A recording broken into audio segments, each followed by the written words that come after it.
Bienvenida y bienvenido a El Faro de Sofía. Hoy nos metemos de lleno en un libro fascinante y lleno de vida, La Gaia Ciencia de Friedrich Nietzsche. Exacto. Un libro que él publicó en 1882 y que, fíjate, consideraba su obra más personal. La más personal. Sí, hasta incluye poemas, que no era lo habitual en él.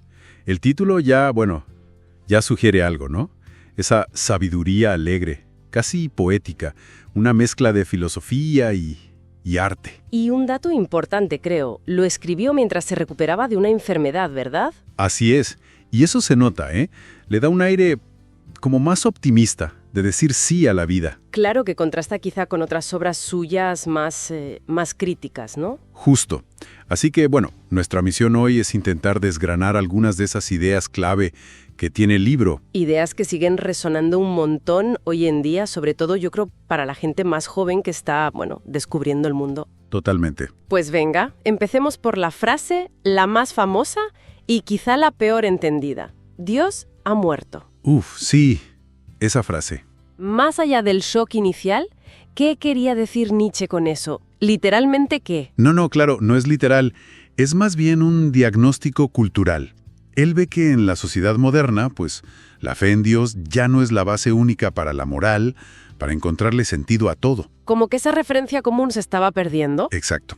Lo pinta muy bien con la parábola esa del loco, ¿te acuerdas? Que va con una linterna por el mercado, de día, buscando a Dios. Y la gente se ríe de él, ¿no? Porque ya no creen. Eso es.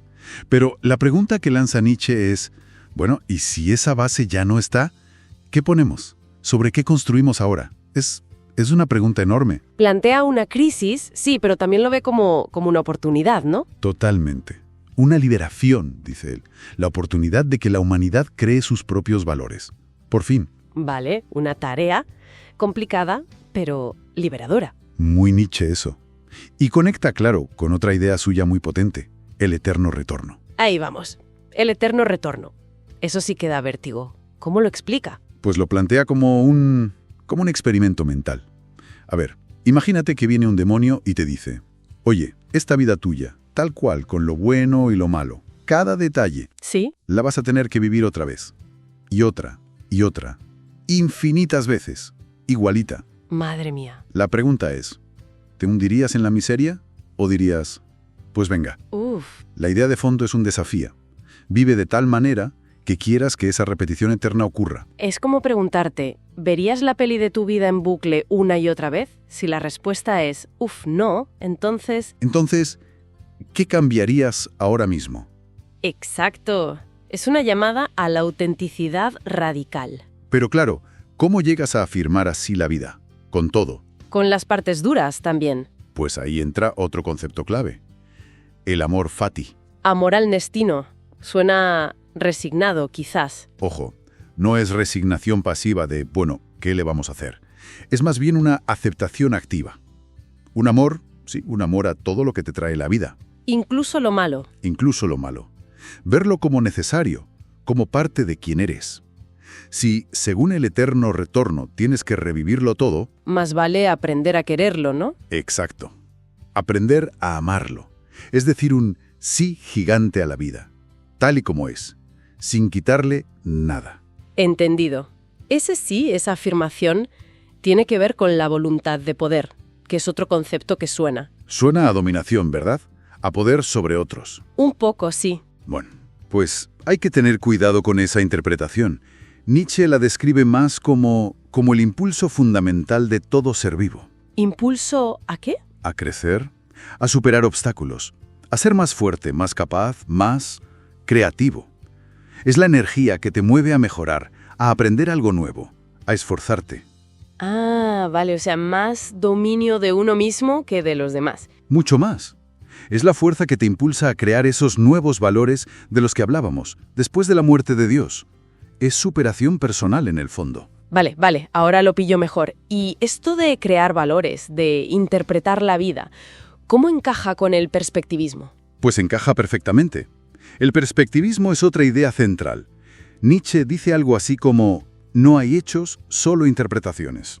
Esa es otra frase potente. ¿Quiere decir que todo da igual, que no hay verdad? No exactamente que todo dé igual, sino que nuestra forma de entender el mundo, cualquier conocimiento, incluso la ciencia, siempre está filtrado. ¿Filtrado por qué? Por nuestra perspectiva, por quiénes somos, nuestros valores, nuestra historia, hasta nuestro idioma.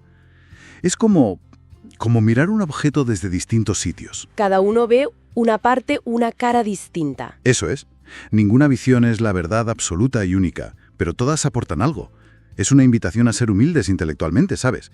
Y a valorar que haya muchos puntos de vista. Reconocer las gafas con las que miramos el mundo. Justo. Y bueno, todo este camino, asumir la muerte de Dios, crear valores, amar el destino con el amor fati, vivir el eterno retorno, impulsar la voluntad de poder, todo esto lleva al famoso Übermensch. Al superhombre. Exacto. El Übermensch o superhombre es, digamos, el ideal humano que podría surgir de todo esto. Un superhéroe con capa. No, nada de eso. Olvídate de los cómics.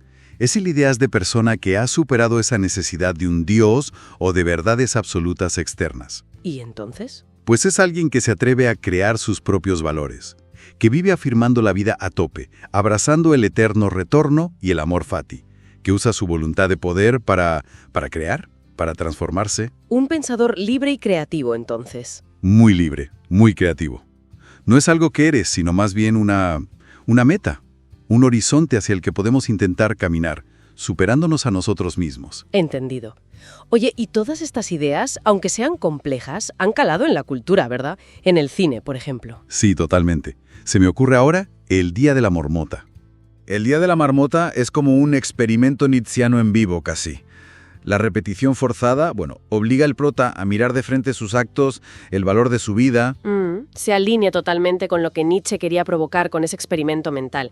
Y lo hace con una peli súper popular, que llega a todo el mundo. Claro. Y luego menciona también la fuente de la vida, que lo explora de una forma más poética, ¿no? Más metafórica.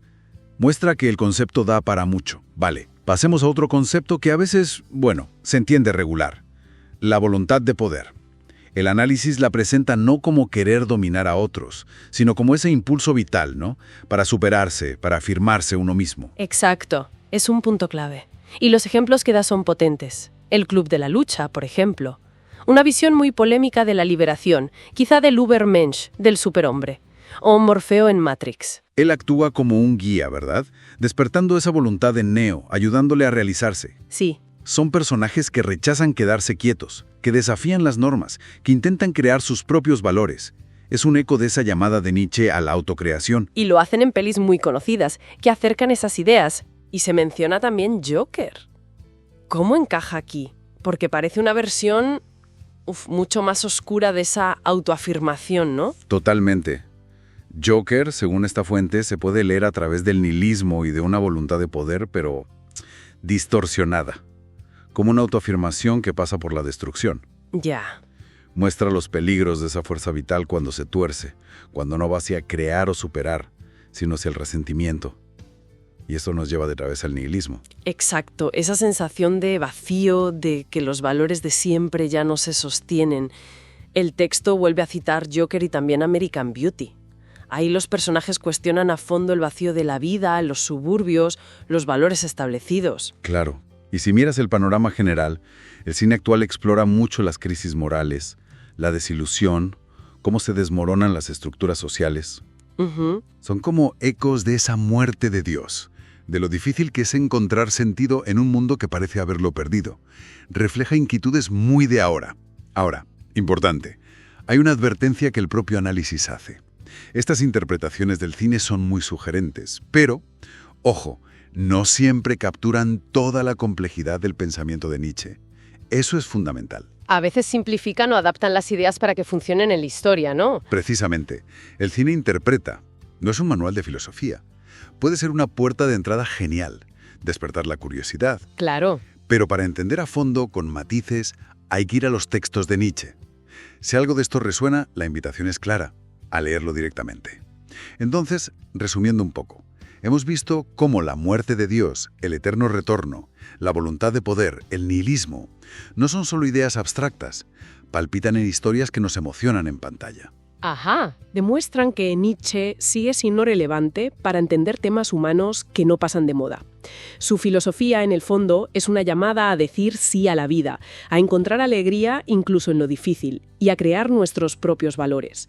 Y quizá para cerrar, una reflexión para llevarse puesta. Ahora que las viejas certezas parece que tiemblan, ¿dónde encontramos sentido cada cual? Buena pregunta. Si tuviéramos que vivir nuestra vida actual para siempre, ¿la abrazaríamos? ¿Qué voluntades de poder son las que nos mueven de verdad? La filosofía, y hoy lo hemos visto a través del cine, puede ser una herramienta muy potente para explorarnos. Quizás sea un buen momento para volver a ver alguna de estas pelis o, ¿por qué no?, atreverse con Nietzsche buscando esa sabiduría alegre que él proponía. Bueno, pues si tuviéramos que resumir este viaje por la Gaia Ciencia, ¿qué nos llevamos? Pues, a ver, primero, la muerte de Dios como un desafío. Nos toca a nosotros crear el sentido. Vale. Luego, el eterno retorno como una exigencia. Vive de forma auténtica tanto que querrías repetirlo todo. Eso es. El amor fati como aprendizaje. Abraza tu vida entera, con todo. La voluntad de poder como motor. Supérate. Crece. El perspectivismo como apertura. No hay una única verdad. Valora las distintas miradas. Y el Übermensch como inspiración. Podemos ser creadores de nuestros propios valores. Son como piezas conectadas, ¿no? Que forman una filosofía que te invita a vivir con más intensidad, con más conciencia. Incluso cuando las cosas se ponen difíciles. La filosofía como herramienta práctica, vamos. Pues ojalá que esta exploración le haya resultado interesante a quienes nos escuchan. Seguro que sí. Gracias por acompañarnos hoy en El Faro de Sofía. Hasta la próxima. Hasta pronto.